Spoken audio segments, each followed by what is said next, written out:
Una munang magpapainit ng tubig sa kawali.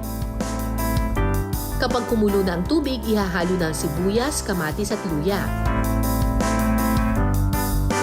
Gaano karaming kamyas po ito? So, ito, actually half kilo kung marami ang lulutuin. Pero ikaw ba na bahala sa pag-ano ng asin?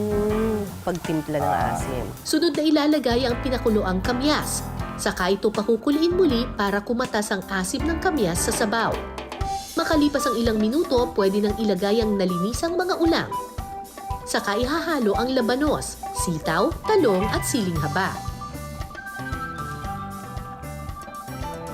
Pakukuluin ulit ito para lumambot ang mga gulay.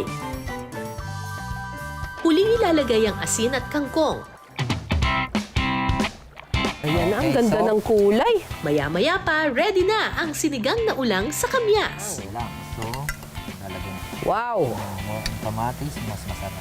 Eto na, luto na ang ating sinigang na ulang sa kamyas.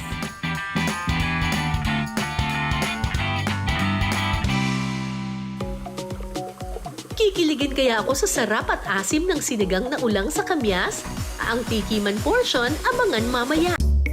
Ang mga nahuli naming ulang, niluto naming sinigang. Kiligin kaya ako sa asim at sarap ng sinigang na ulang sa kamyas? Ang sarap nung pagkakaasim ng kamyas. Very subtle lang siya. Hindi siya yung katulad ng sampalok na magaganong ka talaga. Ito, very refreshing yung kanyang asim. Ito yung hipon na hindi tinatapon ng ulo. Kasi nasa ulo ang sarap. Ay, anes. Okay.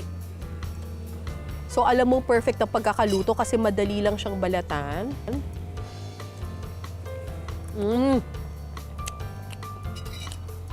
Manamis-namis. Manamis-namis yung ulang. Eto na, yung ulo ng ulang. Ay! Oh, Diyos ko, Lord! Ayan po, oh. Wow! Grabe. Nandito yung yung lasa talaga.